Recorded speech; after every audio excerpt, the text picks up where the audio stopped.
Hello there, you're watching the press preview, a first look at what is on the front pages. Time then to see what's making the headlines with Sebastian Payne, director of the Onward think tank, and Sonia Sodha, chief leader writer at The Observer. Welcome to both of you.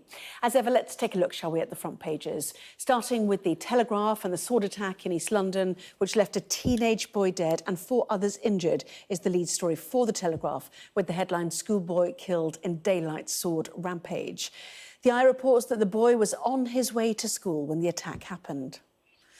22 minutes of horror, that's how The Guardian describes the series of events that unfolded in Hainault.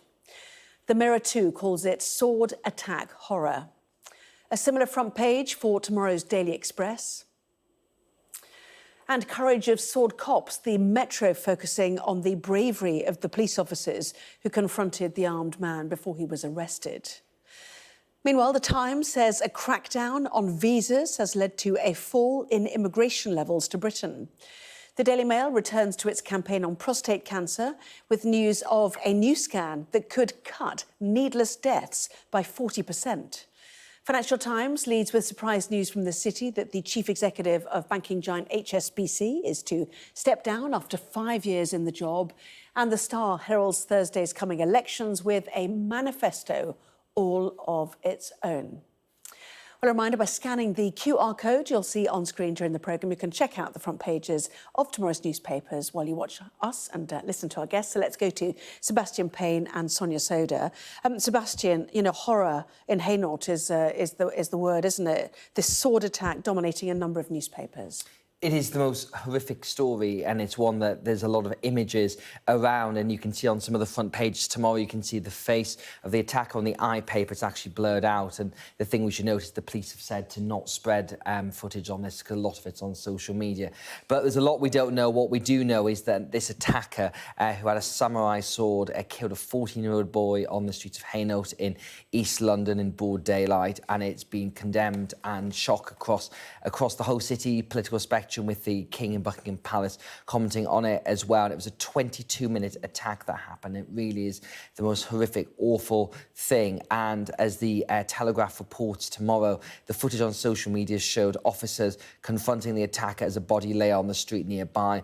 And this is what police have pleaded with people not to show. And the suspect had earlier rammed a van into a house before he began prowling. And the police said the attack was not believed to have been targeted or terror-related. So it's one of those horrific things that's happened. And there's obviously a now wider conversation happening about knife crime on the streets of London. So we've got a mayoral election coming up on Thursday, and crime is a big part of that. But really, I think for the moment, we've got to think about the poor parents of this 14-year-old boy who've suffered this most horrific thing, and then figure out what more we know about why this attack happened and who the perpetrator is, or alleged perpetrator, I should say. Yes, I mean, there's so many more details still to come out. And obviously, you know, huge commiserations to the family of a 14-year-old on their way to school. Just horrendous for any family to endure that.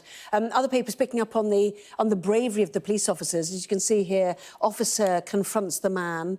Some footage, the Eye tells us, captured on doorbell cam. And I've actually seen that, because I think that is footage that is being circulated by the news channels, and what that shows is basically the suspect being apprehended. He's approached in that footage by a female officer, and these officers showed huge bravery, because you've got to remember they're facing a man wielding an incredibly dangerous weapon, a machete-style knife, and they're armed with tasers, essentially, and that's it. So real bravery in sort of making sure that this, that there weren't any further crimes committed this morning. So I think that's why there have been, such warm words. It's an absolutely terrible tragedy, but such warm words for the police officers who kind of risked their own lives to prevent further tragedy. Completely. Yes, I mean, 22 minutes, all told, jumping over people's gardens, police officers themselves injured as well in this. But that broader debate you're talking about, figures released show that kitchen knives are the most commonly used weapon in a knife attack. Yeah. So how do you stop that? Because there are moves to suggest, why are zombie knives available? Why are these massive blades available online for purchase? Yeah, well, I think we definitely should be looking at how we regulate the sale of these sorts of knives. But as you've just said, Anna, manner, you can do an incredible amount of damage with just a normal, very sharp kitchen knife. And we know that these knives are used in crimes as well. And it's interesting, isn't it, when we talk about knife crime, there's so many different manifestations of it. So there's obviously kind of when knives get used between young people, sometimes in gang-related violence, are these horrific attacks like we've seen today, which are thankfully very rare. But I think the other thing we need to remember is that knives are also used in domestic abuse, in male violence against women and children behind closed doors, and that's often the stuff that doesn't make the headlines in quite the same way. So I think the question of how we regulate knives, yes, there's definitely stuff we can do around zombie knives and machetes, etc. But knives in general are harder to regulate than guns, obviously, because they are implements that, you know, a lot of us in our kitchens have implements that can be deadly. Yes, it's like proof of age verification once again when you purchase something online, which comes up again and again in social media, in a different area. I mean, is it happening? Are there efforts in Parliament to control this a bit better? Well, to take the analogy with social media and knife crimes, a lot of this is about enforcing laws that already exist. So with age verification, you know, there's a lot of legislation in place with that, but the big tech companies don't necessarily see through. And I think you can say the same with regards to knife crimes as well. And Sonia, you're obviously right that you can't regulate every single knife in existence. That would be wrong. But when you think about the sale of particularly things like the samurai sword, you know, it really is quite mad that someone is walking on the streets of London with this. And it's worth noting it's on a couple of the front pages tomorrow that we've got, as I said, the mayoral election on Thursday. And Sadiq Khan said a couple of days ago that, you know, that the Conservatives should not say that people are running around streets of London.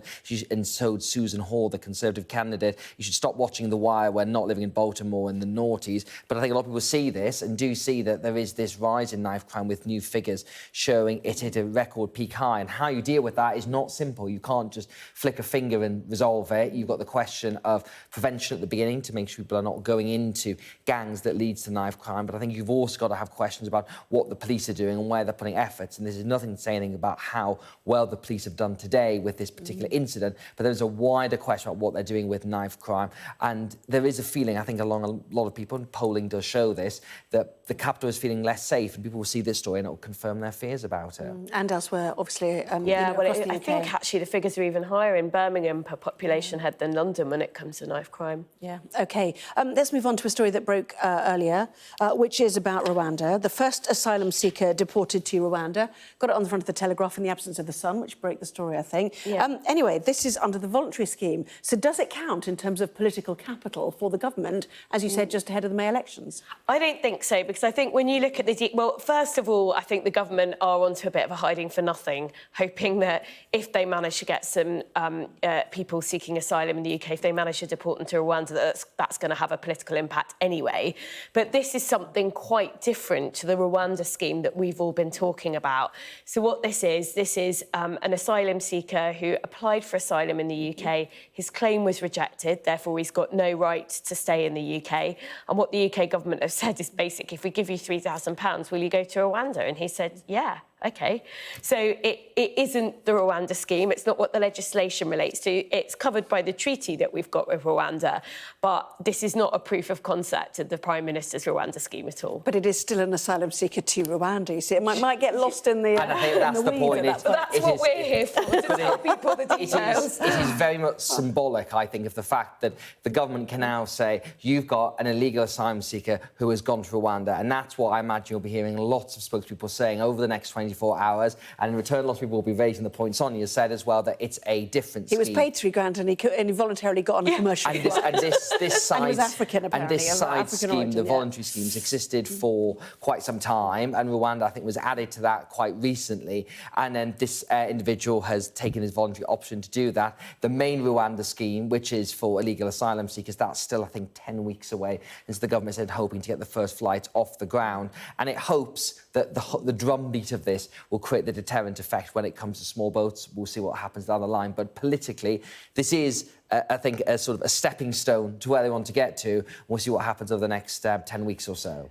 She's still raising her eyebrows. I think it's something completely different. It just involves the same country, Rwanda. Okay. And asylum seekers as well. Well, no. Asylum seekers who've had their claim rejected, not people who are claiming asylum in the UK. Like, it's a fundamental... They've got completely different legal status under international treaties. Except covered by the same treaty that we have with Rwanda. Yeah, but they're not people whose claims are going to be processed in Rwanda. It's just completely different. It's not people who've arrived. It's not covered by the... It's not covered by the Rwanda bill that we've just passed. In a related but different matter as well, let's take a look at the Times front page, which is that immigration levels have fallen amid visa crackdowns.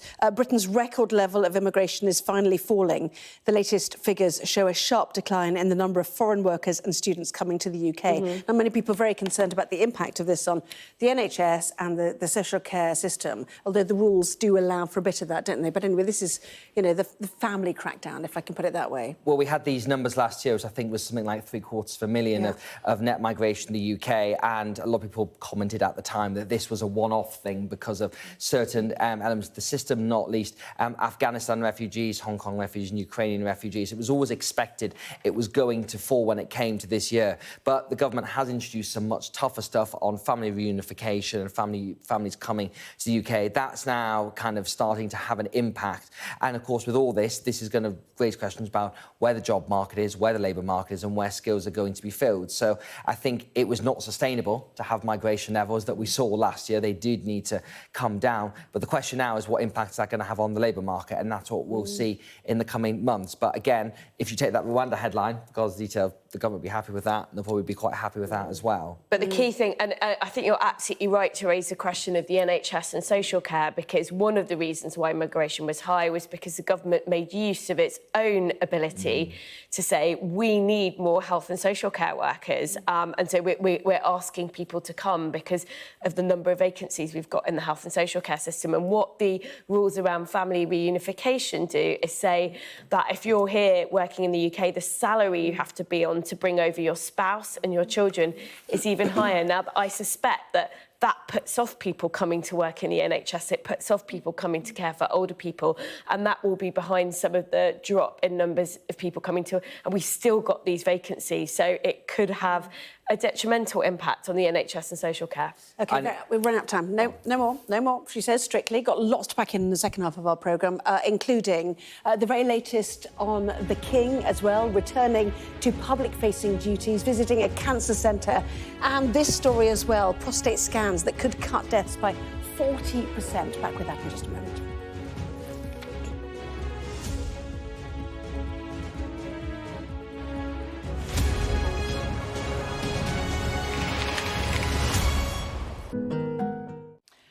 Well, welcome back. You are watching the press preview. With us once again, Sebastian Payne, director of the Onward think tank, and Sonia Sodha, chief leader writer at The Observer. Sonia, let's go to The Guardian, shall we? And news about faith schools and the proportion of children who don't have to be of that faith. What's the latest? Yes, so this is state-funded faith schools, so not privately funded state schools, but with state-funded faith schools. They're funded by the government, and faith schools are allowed to use religion, a child's faith, as part of their admissions criteria.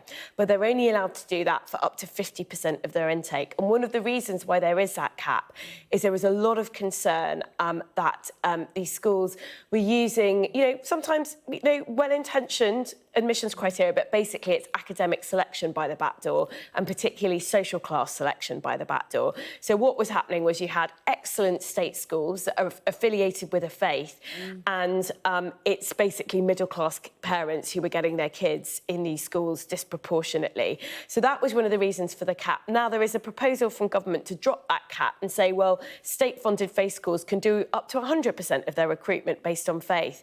I think that's a problem. I think these are state-funded schools. Personally, I would question whether we need religious schools that are funded by the state, or whether all our schools should be secular. But, it's a problem. And not even Archbishop Rowan Williams, he's not in favour of dropping the cap. Sorry to rush you, because there's a sort of big medical breakthrough to get to, but I know you've got a different view, haven't you? Yeah, I'm going to take the complete opposite view from Sonia on this, which is coming from a Catholic perspective, which includes me personally, that Catholic schools were particularly penalised by this because Church of England schools didn't have this issue, and minority faiths were not oversubscribed. This is only new faith schools we should hasten to add. And Catholic schools were always oversubscribed, and this creates a big problem. For example, the Cardinal Vaughan School in London is brilliant. It's oversubscribed. They wanted to open a second school, but they couldn't. And I think and there is in the Catholic doctrine that they are not able, they have got to, they've got to offer all their places to Catholic schools. So there was a real tension there. So I think this liberalisation, as I would say, I think is a better thing, and it's a good thing for Catholics. And I'm not surprised Rowan Williams